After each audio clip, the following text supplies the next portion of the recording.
রব্বুল আলামিন বলেন বিসমিল্লাহির রহমানির রহিম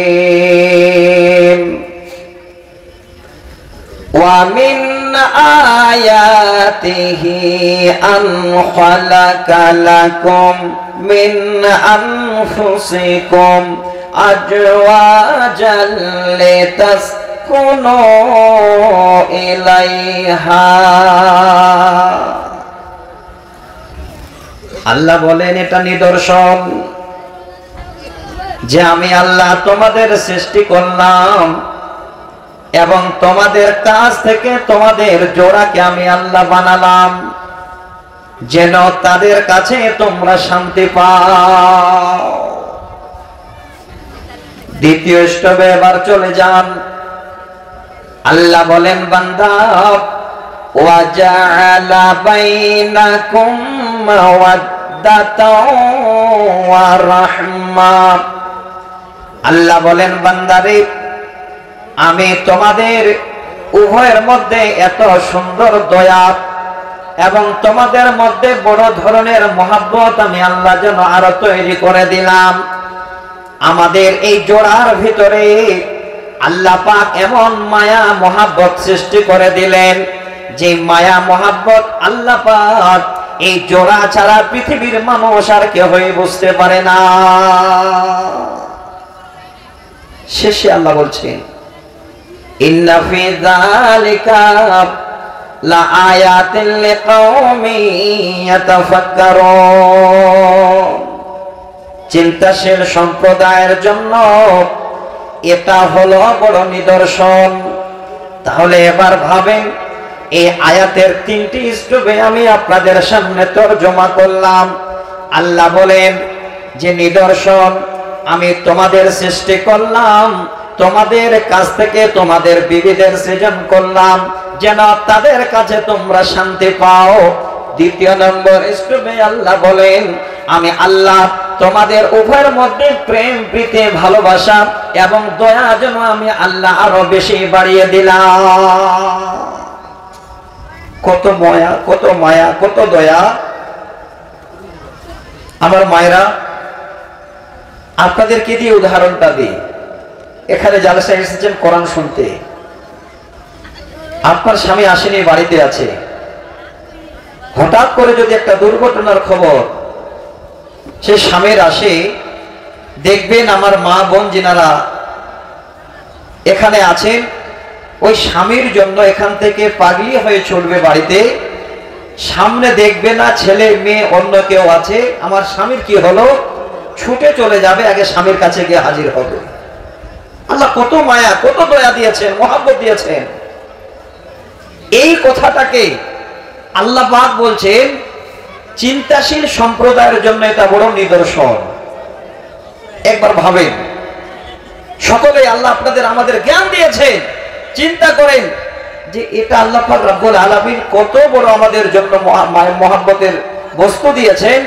এবং আমরা যদি চিন্তা ভাবনা করি যে আমাদের সেই জীবনটাকে নিয়ে ওই দুটো মানুষের মধ্যেই আমরা যেন শেষ পর্যন্ত এই দুনিয়াতে অতিবাহিত করি। এবার আসি, আল্লাহ জোড়া যে বানালেন,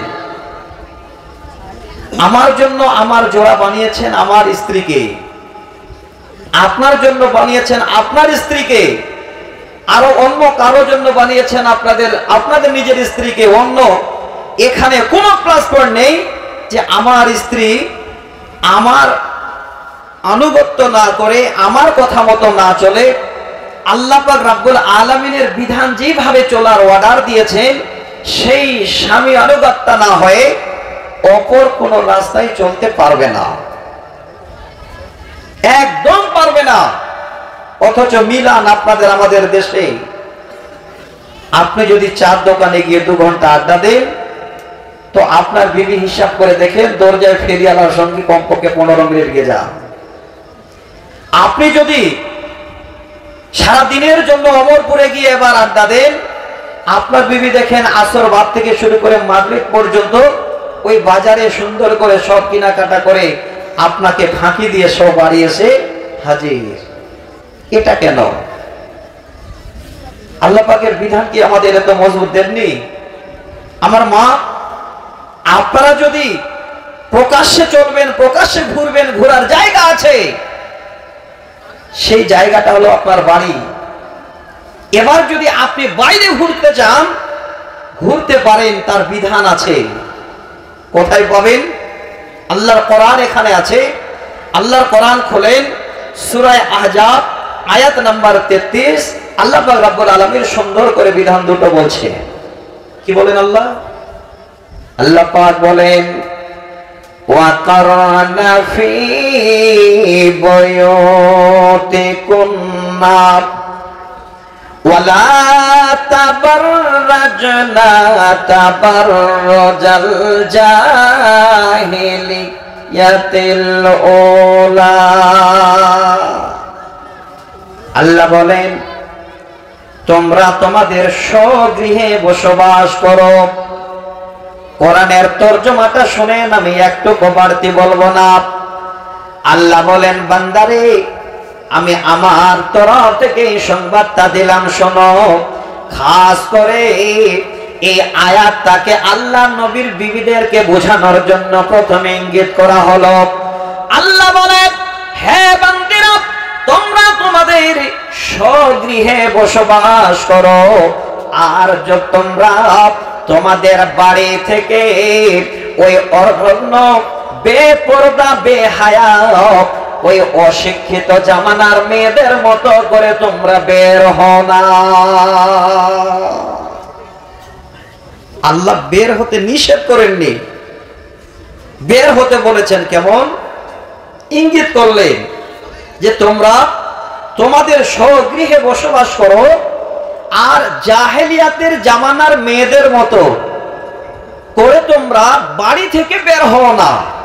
তাদের মতো করে নয়, আমার বিধান মতো করে তোমরা বের হও, কোনো বাধা নেই। তারা কেমন বের হতো? আমি দুটো তাফসিরের ছোট করে আপনাদের ইঙ্গিত করছি।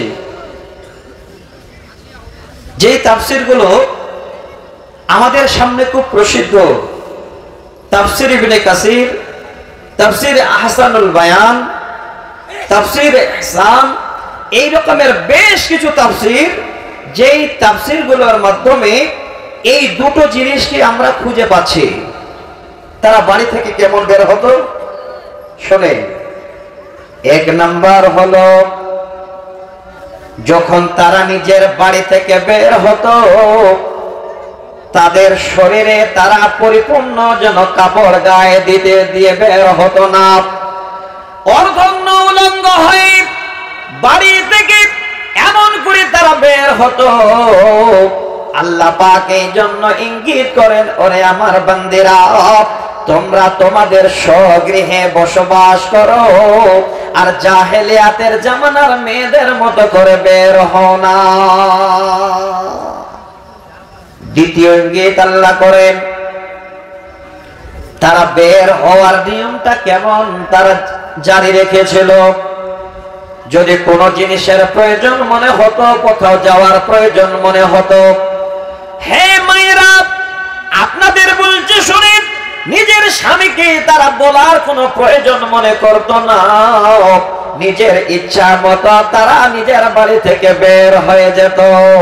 আল্লাহ পাক এই জন্য বলেন, এই আয়াতের মাধ্যমে ইঙ্গিত করেন নবীর বিবিদেরকে আগে, ওরে বান্দিরে, তোমরা তোমাদের স্বগৃহে বসবাস করো, আর জাহেলিয়াতের জামানার মেয়েদের মতো বাড়ি থেকে বের হও না। জাহেলিয়াতের জামানার মেয়েরা কেমন বের হতো শুনলাম। তাদের গায়ে ভালো জামা কাপড় থাকতো না, অর্ধনগ্ন উলঙ্গ হয়ে বের হতো। সেই 1400 বছর পূর্বের ইতিহাস। আজকে আমাদের জামানাটা হলো শিক্ষিত জামানা, উন্নত মানের জামানা। এই উন্নত জাহেলিয়া বর্তমানে যদি একটু লক্ষ্য করা যায়, দূরে যেতে হবে না। আপনার বিবি, আপনার বেটি, আপনার পুতি, আপনার নাতিন, একবার দেখেন তারা কেমন করে বাড়ি থেকে বের হচ্ছে। দূরে খোঁজ করতে হবে না। কিভাবে আমাদের মায়েরা, বোনেরা তারা বের হবে, এর বিধান কি আমরা শুনিনি? এই রকমের ইঙ্গিত কি আমাদের কাছে কোনোদিন পড়েনি?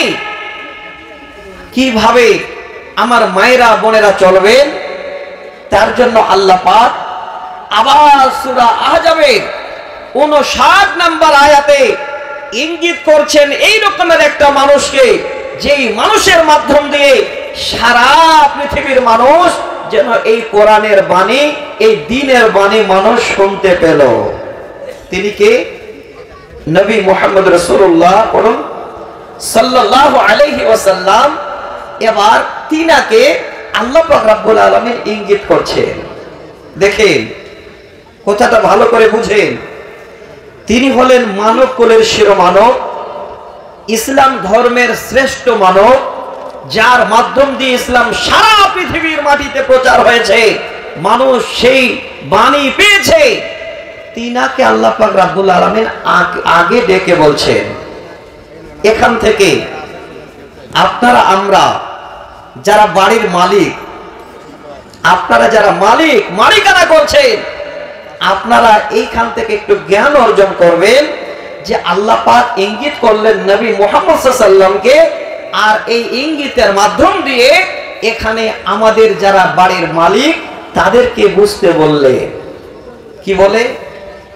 আল্লাহ পাক আবার নবীকে ডেকে বলেন, ইয়া আইয়ুহান নাবিয়্যু কুল লিআজওয়াজিকা ওয়া বানাতিকা ওয়া নিসাইল মুমিনিনা ইবনিনা আলাইহিন্না মিন জালাবিবিহিন্না যালিকা আইয়ুরাফনা ফালা ইউযাইনা। আল্লাহ পাক জিনার মাধ্যম দিয়ে ইসলাম ধর্মকে প্রচার করিয়ে নিচ্ছেন, তিনাকে ডেকে বলছেন, নবী আমি তোমাকে বলছি, অন্য কাউকে নয়। ওরে নবী শোনো, তুমি তোমার বিবিদের বলো, কুল্লে আজওয়াজিকা ওয়া বানাতিকা, আগে তোমার বেটিদের বলো। দেখেন কেমন করে আল্লাহ পাক নবীকে যেন ইশারা করে বলছেন, ওরে আমার হাবিব আমি তোমাকে বলি, তুমি তোমার বিবিদের বলো, তোমার বেটিদের বলো, তারপরে সারা জাহানের নারীদের বলো, সমস্ত মুমিনা নারীদের বলো, যখন তারা বাড়ি থেকে বের হবে, ইবনিনা আলাইহিন্না মিন জালাবিবিহিন্না, তারা যেন একটা জিলবাব তাদের মাথার উপরে পেঁচিয়ে না। জিলবাব কাকে বলে? জিলবাব এক ধরনের মোটা ওড়না, যে ওড়নাটা গায়ে দিতে গেলে মাথা পুরো বডি একসঙ্গে সব ঢেকে থাকবে। আল্লাহ পাক নবীকে বলছেন, নবী তুমি তোমার বিবিদের বলো, তোমার বেটিদের বলো, সারা জাহানের মুসলিম নারীদের বলো, তারা যখন বাড়ি থেকে বের হবে যেন একটা সুন্দর করে ওড়না গায়ে দিয়ে তারা বের হয়। এবার ওড়না গায়ে দিয়ে যদি বের হয় লাভ কি? আল্লাহ বলেন, নবী গো যদি তারা জিলবাব বা ওড়না গায়ে দিয়ে বের হয় লাভ কি হবে? আল্লাহ পাক নবীকে বলেন, নবী যালিকা আইয়ুরাফনা ফালা ইউযাইনা। ওরে আমার নবী, যে দিক দিয়ে তারা যাবে তাদের চিনতে সহজ হবে, আর তাদের দেখে কেউ কোনো রকমের উত্তপ্ত করবে না। দেখেন এই পাঁচটা শব্দ আলোচনা করলেই সময় শেষ। আল্লাহ পাক পৃথিবীর বুকে সমস্ত বান্দীদের এবার বুঝাবার জন্য মেন লোকটাকে টার্গেট করে বললেন, নবী তুমি বলো তোমার বিবিদের, তোমার বেটিদের, সারা জাহানের মুসলিম নারীদের, তারা যখন বাড়ি থেকে বের হবে একটা ওড়না মাথা এবং বডি পুরোটাই যেন পেঁচিয়ে বাড়ি থেকে বের হয়। যদি এইভাবে তারা চলাচল করে তাহলে তাদের চিনতে সহজ হবে, আর কেউ কোনোদিন তাদের টিটকারি মারবে না। বর্তমানটাকে দেখেন। আল্লাহ পাক জিলবাবের সম্মান এখনো রেখেছে। মায়েদের বলি, মা, যে বোনেরা আমার এখনো দেখবেন সুন্দর করে হিজাব পরলো, ভালো করে ঘন্টা দিয়ে রাস্তায় চললো, সেই আল্লাহর বান্দী যেভাবে যে উদ্দেশ্যে যাক না কেন, আল্লাহ যেন তিনার সম্মান রাস্তা পর্যন্ত বজায় রাখবেন। কোন রকমের কোনো যেন সমস্যাও হবে না, আর কেউ কোন রকমের দেখে যেন খারাপ কোনো টুইট করবে না। তবে যারা, যে বোনেরা আমার আল্লাহর কোরআনের উল্টা চলে, যারা জিলবাব কোনোদিন নিতে চায় না, মাথায় যারা উন্না নিতে চায় না, বর্তমান জামানায় এমন একটা জামানা আমাদের কাছে এসে গেল, মায়েরা আমার আর যেন উন্না ব্যবহার করতে চায় না। ওইভাবে যদি তারা রাস্তায় যায়, দেখবেন যে রাস্তা দিয়ে যাক না কেন, ছোট থেকে বড় পর্যন্ত যে দেখবে, একবার দুবার চারবার তাকার পরেও তারপরেও যেন মনের ভিতরে আনন্দ আসবে না। পিছন থেকে দেখবেন এবার হাত আঙ্গুল দুটো এবার মুখের ভিতরে লাগিয়ে ওই মেয়েটাকে দেখে বেহায়া বেলজ্জা মেয়েটাকে দেখে পিছন থেকে এবার সিটি বাজাবে। প্রকাশ্যে দেখে যেটা ঘটছে বর্তমানে, যেটা আমাদের চোখের সামনে দেখতে পাই, এবার দুজন সিটি বাজালো, আপনি আল্লাহওয়ালা মানুষ রাস্তা দিয়ে যাচ্ছেন, কিছু বলতে যাবেন, দেখবেন আপনার উপরে ক্ষতি হয়ে গেছে। কোন জায়গায় আমরা বাস করছি? আমার মা, হে বোন, আপনাকে দেখে আপনি একজন মুসলমানের মেয়ে অপর মানুষের সিটি বাজাবে, এই রকমের পোশাক পরবেন আপনি এই জামানায়, এই যুগে, অথচ আমাদের কাছে মজবুত কিতাব আছে আল্লাহর কোরআন এবং সহিহ হাদিস। তারপরেও আজকে আমরা চলছি ফিরছি উলঙ্গ হয়ে। একবারও কি ভয় হয় না মা? একবারও কি চিন্তা হয় না যে আজকে যদি আমার চুলটা উদাম করে চলি, আজকে যদি আমার মাথায় কাপড় না রেখে চলি, আজকে যদি আমার শরীর না ঢাকিয়ে চলি, তাহলে আল্লাহ পাক রব্বুল আলামিনের কাছে সেদিন তো কোন রকমের আমার আর হিসাব নিকাশ তো দূরের কথা, জাহান্নামে যাওয়ার জন্য আগে আমাকে আল্লাহ আগে বাড়িয়ে দেবেন। কোরআন এবং সহিহ সুন্নাহ থেকে দলিল আছে যে বেপরদা নারী জাহান্নামে যাওয়ার একটা হলো অন্যতম কারণ যে তারা বেপরদা, যারা তারা আল্লাহর জাহান্নামে যাবে। এবার হাদিসটার দলিল দিয়ে ছোট করে পড়েছি, অল্প ছোট সময় নিয়ে আলোচনা করব। আমি শুনলাম, বড্ড খুশি হলাম যে আজকের জালসাটা কবরস্থানের, কিন্তু এই জায়গাটা আমি কেন নিয়ে আসলাম? হে মা, এত রূপ, এত লাবণ্য, এত আপনার স্বামীর আর্থিক ভালোভাবে সব এই দুনিয়াতে ভোগ করে আল্লাহকে ভুলে গিয়ে চলছেন, কিন্তু কতদিন ভুলে চলবেন?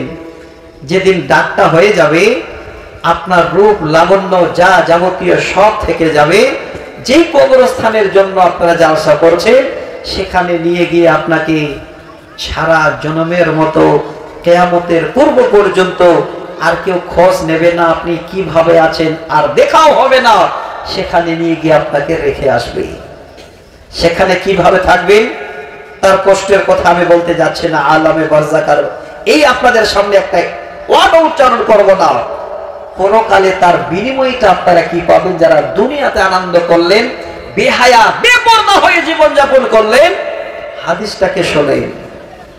নবীজি বলেন, যেদিন আমাকে মেরাজে নিয়ে যাওয়া হয়, অনেকগুলো নিদর্শন দেখার পরে আমি আবেদন জানালাম, হ্যাঁ বন্ধু জিবরাইল, আমাকে আল্লাহর জান্নাত এবং জাহান্নাম দর্শন করান। আমি আল্লাহর জান্নাত এবং জাহান্নাম দেখতে চাই। নবীজিকে এবার জান্নাত দেখাতে নিয়ে যান। আল্লাহর নবী বলেন, আমি এবার জান্নাত দেখার জন্য গেলাম। ক্বালা ইত্তালাতু ফিল জান্নাতি ফারাআইতু আকসারা আহলিহাল ফুকারা। নবীজি বলেন, জান্নাতের গেটে যখনই আমাকে নিয়ে যাওয়া হলো, আমি জান্নাত দেখার জন্য যেন একটু ঝুঁকি মারলাম। ওই সময় যদি দেখি আল্লাহর জান্নাতে দলে দলে ঝাঁকে ঝাঁকে শুধু গরিব আর অভাবীরা, দরিদ্ররা, তারা আল্লাহর জান্নাতে দলে দলে যাচ্ছে। যারা অভাবী, সুখে নয় দুঃখে যারা সংসার করছে, খাবার জুটে না, এই গরিবেরা তারা আল্লাহর জান্নাতে যাচ্ছে। আল্লাহ রাসূল দেখলেন, নবীজি বলেন এবার আমাকে জাহান্নাম দেখার জন্য আবার আগে বাড়ানো হলো। স্বয়ং নবীজি বলেন ইত্তালাতু ফিন্নারি, এবার জাহান্নামের গিটে গিয়ে যদি জাহান্নাম দেখার জন্য একটু আমি হিলে গেলাম, ওই সময় দেখি ফারাআইতু আকতারা আহলিহান নিসা, আল্লাহর জাহান্নামে ঝাঁকে ঝাঁকে বেশিরভাগ শুধু মেয়ে মানুষেরা, তারা আল্লাহর জাহান্নামে যাচ্ছে। আমার মা জাহান্নামে যে যাচ্ছেন, কারণটা কি? এই বেপরদা বেহায়া হলো আপনার জাহান্নামে যাওয়ার কারণ। অন্য হাদিসে এসেছে জাহান্নামে যাওয়ার কারণ হলো স্বামীর কথাকে অবাধ্য করার কারণে, আল্লাহর আইনকে অমান্য করার কারণে আপনারা আল্লাহর জাহান্নামে বেশি যান। আমি এই সহিহ বুখারীর হাদিসটা আপনাদের সামনে তুলে দিলাম। উদ্দেশ্য হলো যারা বেপরদা, যারা বেলাজক, এই দুনিয়াতে যারা আল্লাহর আনুগত্য করে বিধান মেনে চলতে চায় না, দুনিয়ার মতো চলতে চায়, আল্লাহর নবী বলেন ওই বেহায়া বেপরদা নারীরা তারা আল্লাহর জাহান্নামে যাচ্ছে। আমি দেখলাম তারা দলে দলে আল্লাহর জাহান্নামে প্রবেশ করে। কত বেহায়া দেখবেন। আজকে জালসার জন্য একটু ঘুরতে যান, যদি দোকান লাগান রাস্তায় হাঁটতে পারবেন না। যদি সামনাসামনি দেখতে না পান, বেহায়া দেখবেন সকলের পকেটে একটা করে বড় মোবাইল আছে, খুলে এখনই খালি একটা অ্যাপস আছে যার নাম হলো ফেসবুক, খুলে খুলতে মতনই আগে দেখবেন বেহায়া নারীরা আপনার চোখের সামনে হাজির। পুরো দুনিয়ায় এখন শুধু বেহায়া আর বেপরদার রমরমা বাজার। না বাবা বাধা দিচ্ছে, না স্বামী বাধা দিচ্ছে, না ভাই বাধা দিচ্ছে। একবারও যেন চিন্তা ভাবনা করে না যে এই বেহায়ার কারণে আমাদেরকে আল্লাহর কাছে খেসারত দিতে হবে। সহিহ মুসলিমের হাদিস। আপনার বেটি আজকে বেহায়া, ফেসবুকে সবাই দেখছে, যত গুনাহ করবে ওই বেটির গুনার বোঝাটা বাবা তোমাকে কিয়ামতের দিনে জবাব দিতে হবে, বহন করতে হবে। যাবেন কোথায়? কিভাবে তারা এই গুনার বোঝা মাথায় নিয়ে চলছে? একটা ছোট করে কবিতা শোনায়। কবি বলেন, কোন দেশেরই মেয়ে তুমি, কেমন তোমার বাপ, ফেসবুকেতে ছবি ছেড়ে করছো কেন পাপ। আজকে জালসার দিন বোনেরা আসবেন, বাড়িতে সাজুগুজু করে আয়নাতে দেখার পরেও যেন মনটা ভরল না, হাতে একটা বড় মোবাইল নিয়ে এবার আগে মোবাইলে দেখলো, সুন্দর করে সেলফি করে দেখছে কেমন লাগে। যদি দেখলো খুবই ভালো লাগছে, এবার দেখবেন কিছুক্ষণ পরে ওই বোনেরাও নিজের বাড়িতে আর নাই, সারা পৃথিবীর মানুষের কাছে পৌঁছে গেছে, ফেসবুকে দিয়ে হাজির। কত দেখবেন এই পাড়া গ্রামের মেয়েরা, ছেলেরা এখন ফেসবুকে তারা খেলছে, মনে মনে ভাবছে কতটা খুশি।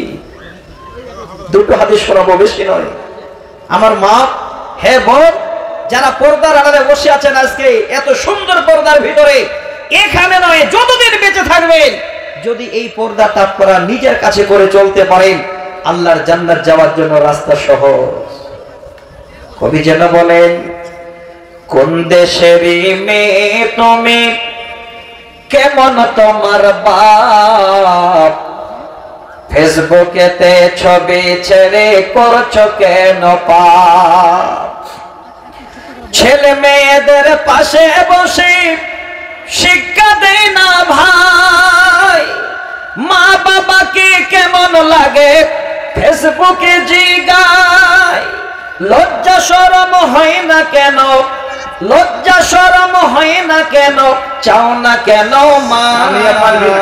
সানিয়া পারভিন তোমার লোক তোমাকে খুঁজছে, গেটের কাছে দাঁড়িয়ে আছে, তুমি তার সঙ্গে যোগাযোগ করো। এই সামনে গেটের কাছে দাঁড়িয়ে আছে সানিয়া পারভিন, হাজিপাড়া বাড়ি, তোমার লোক তোমাকে খুঁজছে, তুমি গেটের কাছে যাও। তাহলে দেখেন কবি কি সুন্দর করে আমাদের বুঝাতে চাইছেন, হে বাবা একটু সচেতন হন, এই শিক্ষাটা আগে বাড়িতে দিন, এই শিক্ষাটা আগে বাড়িতে হবে। পৃথিবীর বুকে সব থেকে যদি কোনো বাচ্চা শিক্ষা অর্জন করতে পারে, প্রাথমিক স্কুলটা হলো বাড়িতে মা জননীর কোলে। আজকে মায়েরাই তো দেখেন ছেলেদের রেখে হঠাৎ করে কোথাও বাজার থেকে একাই ঘুরে এসে আবার ছেলের পাশে দাঁড়াচ্ছে। জালসায় এসে দেখেন বাচ্চা হারিয়ে গেছে, মাও কোথাও নেই। তাহলে এই মায়েরা এই বাবারা কি বাচ্চাদের শিক্ষা দেবে? ইসলাম তো মানুষকে সঠিক শিক্ষা দেয়। দেখেন কবিও জনে লিখছেন, হে বাবারা একটু লজ্জা করো, সেই ছেলে মেয়েদের শিক্ষা দাও। যদি আজকে নিজে বাবা মা যদি সুন্দর পরিবেশে এই রকমের ছেলে মেয়েদের শিক্ষা দিতে পারে, এই মেয়েরা কোনোদিন ফেসবুকে খেলবে না। চারিদিকে সব বেহায়া আর বেলজ্জা হয়ে এই জগতে এখন শুধু নারী আর পুরুষের খেলা চলছে। আমি লম্বা করছি না, বড় খারাপ লাগে, বেশি খুলে বলতে গেলে মানুষের মনে আঘাত লাগে, অথচ সত্য কথা, তারপরেও মানুষকে ভালো লাগে না। বন্ধু, আলা কুল্লুকুম রাইন ওয়া কুল্লুকুম মাসউলুন আন রাইয়াতিহি, সহিহ মুসলিমের হাদিস। আপনি যদি আপনার পরিবারটাকে কন্ট্রোল না করতে পারেন, কিয়ামতের দিন আপনার পরিবারের জন্য আল্লাহ যেদিন জিজ্ঞাসা করবেন, সেদিন আপনি কি জবাব দেবেন নিজে একবার ভাবুন। আমার মা, হে আমার বোন, এবার আপনারা যে চলবেন, আপনারা যে চলবেন কিভাবে চলবেন? আল্লাহ কি রাস্তা আপনাদের বলে দেননি? খুলেন আল্লাহর কোরআন, সূরা নূর আয়াত নাম্বার 31। আল্লাহ বলছেন কিভাবে তোমরা চলবে, তোমাদের চলার সুন্দর করে রাস্তাটা আমি বলে দিচ্ছি। রব্বুল আলামিন বলেন, ওয়া কুল্লিল মুমিনাতি ইয়াগুযুনা মিন আবসারিহিন্না ওয়া ইয়াহফাযনা ফুরুজাহুন্না ওয়া লা ইবদিনা যিনাতাহুন্না ইল্লা মা জাহারা মিনহা ওয়াল ইয়াদরিবনা বিখুমুরিহিন্না আলা জুয়ুবিহিন্না। এবার আয়াতের তরজমাটা আল্লাহ বলেন, নবী তুমি বলে দাও ওই সমস্ত মুমিনা নারীদের, তারা যখন বাড়ি থেকে বেরিয়ে যাবে, তারা যেন চক্ষুদ্বয় তারা নিচু নিচু করে চলে। ওয়াইয়াহফাজনা ফুরুজাহুন্না, তারা যেন তাদের লজ্জাস্থানের হেফাজত করে। ওয়ালা ইউবদিনা যিনাতাহুন্না, আর তাদের জিনাত, তাদের সৌন্দর্য যেন মানুষের সামনে প্রকাশ না করে। এবার জিনাত কাকে বলা হয়? এই জিনাত সম্বন্ধে এই আয়াতের তাফসীর বিদগণ জিনাত ওই বস্তুগুলোকে বলেছেন। দেখবেন আমাদের মায়েরা, আমাদের বোনেরা যখন কোথাও যায়, সুন্দর করে তারা গলায় হার পরে, মাথায় তারা টিকলি লাগায়, কানে তারা দুল পরে, হাতে তারা বালি পরে, পায়ে ঝুমকা লাগায়। আল্লাহ পাক রব্বুল আলামিন এই জিনাত অর্থ ধরলেন ওই সমস্ত নারীদের অলংকারকে। আল্লাহ বলেন, বান্দেরে তোমার সৌন্দর্য তুমি বাইরে প্রকাশ করো না, তোমার জিনাত যেন অপর কেউ দেখতে না পায়। তবে তোমার জিনাত দেখার মানুষ আছে। যেখানে তুমি যদি সাজগোজ করো, আল্লাহর রহমত বর্ষিত হবে, কোনদিন যেন তোমাদের আর গুনাহ হবে না। বাড়িতে সাজেন, কত সাজবেন? মানুষের টাকা তো অভাব নেই, এমনি সাজুগুজু করার জন্য সাধারণ নয়, এমন কোন তরুণ প্রতিমা আছেন যারা হাতের, কানের, নাকের, পায়ের চুটকি পর্যন্ত সোনার সুন্দর করে বানিয়ে রেখেছে। আমি নিজেই দেখেছি, আল্লাহর কসম বলছি। এ মা, এই সৌন্দর্য আপনি নিজে করতে যাচ্ছেন, এই সোনা দানা চাঁদি আপনি জমা করে রাখলেন, একবার ভাবলেন না যে মরার পরে আপনাকে উঠতে হবে কিয়ামতের দিনে? সেদিন এই সোনা চাঁদি আপনার উপর যেন আপনার দুশমনি করবে, সাপ হয়ে আপনাকে দংশন করবে। সেদিন চিৎকার করবেন, কোন রকমের উপায় থাকবে না, অথচ সেইগুলো আপনি মানুষকে দেখান। তো মা আমার, বোন আমার, এই আয়াতের বিস্তারিত আলোচনা আরেকটু সময় নিয়ে করলে আরো খুশি হতেন, তবে আসছি, একটু ধৈর্য ধরেন। তো মা জননী, আজকে যদি আপনারা মনে করেন যে আল্লাহর জাহান্নামে যাব, আল্লাহর কোরআনের আইন না মেনে দুনিয়া করেন, জাহান্নামে যাওয়ার রাস্তা সহজ। যদি বলেন আল্লাহর জান্নাতে যাব, তাহলে কিছু কিছু আল্লাহর আইন মেনে নেন, জান্নাত যাওয়ার জন্য রাস্তা সহজ। কি করে জান্নাত যাওয়া যায়? আমার মা, হে আমার বোন, জান্নাত যাওয়ার রাস্তা আল্লাহ রাসূল বলে দিচ্ছেন। জাহান্নামে আপনাদের বেশি দেখার পরে সহিহ বুখারীর হযরতে আবু সাঈদ খুদরি রাদিয়াল্লাহু তাআলা আনহু হাদিসের রাবী, আল্লাহ রাসূল এবার মহিলাদের বলছেন জান্নাতে যাওয়ার রাস্তাটা নাও। কি বলছেন? ইয়া মাসারান নিসা তাসাদদাকনা ফাইন্নী উরিতুকুন্না আকসারা আহলিন নার। ওরে মহিলারা, যদি তোমরা জাহান্নাম থেকে বাঁচতে চাও, আল্লাহর জান্নাতের রাস্তা করতে চাও, তোমরা বেশি বেশি করে সাদকা করো, দান করো, খয়রাত করো। এই দানটা হবে আল্লাহর জান্নাত যাওয়ার তোমাদের রাস্তা।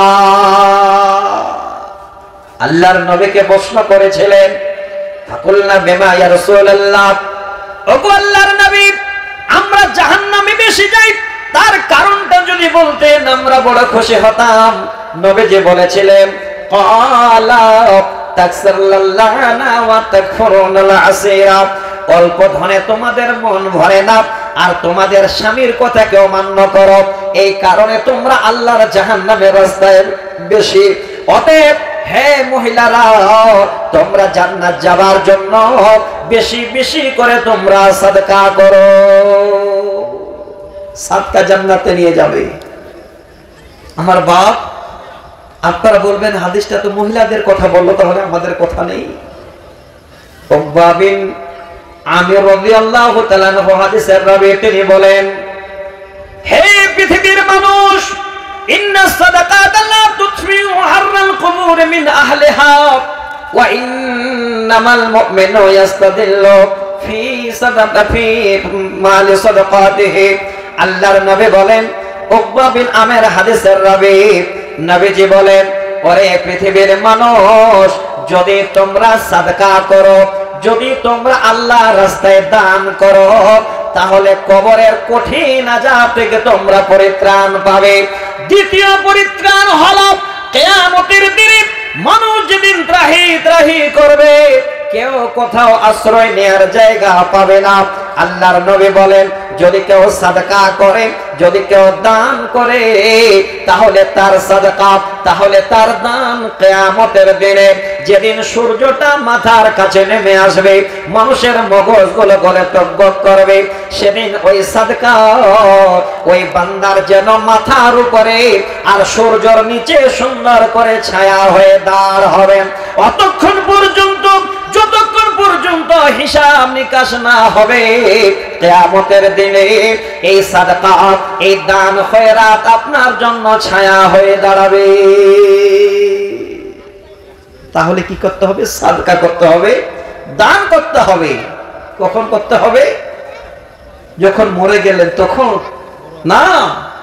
আল্লাহর কোরআন বলেন, সূরা মুনাফিকুনের 10 নম্বর আয়াত, আল্লাহ বলেন, বান্দারে, ওয়া আনফিকু মিম্মা রাযাকনাকুম মিন ক্বাবলি আইয়াতিয়া আহাদাকুমুল মাউত। আল্লাহ বলেন, বান্দা, আমার দেওয়া মাল তুমি খরচ করো তোমার মৃত্যু আসার পূর্বে। দেখেন, আল্লাহ বলে দিলেন তোমরা কখন খরচ করবে, কখন দান করবে, কখন সাদকা করবে? তুমি মৃত্যুবরণ করার আগে আমার রাস্তায় খরচ করো। হ্যাঁ ভাই আমার, যদি আমরা কেউ তার আগে খরচ না করতে পারি, দান না করতে পারি, এবার যদি আমরা মারা যাই, আল্লাহকে বলবো, আল্লাহ যদি একবার আমাকে আর দুনিয়ায় পাঠিয়ে দেওয়া হয়, আল্লাহ যত ভালো কাজ আছে, সাদকা আছে, সমস্ত কিছু করে আসবো। আল্লাহ বলবে, বান্দা এই সুযোগ যেন জীবনে আর তোমার কোনোদিন হবে না।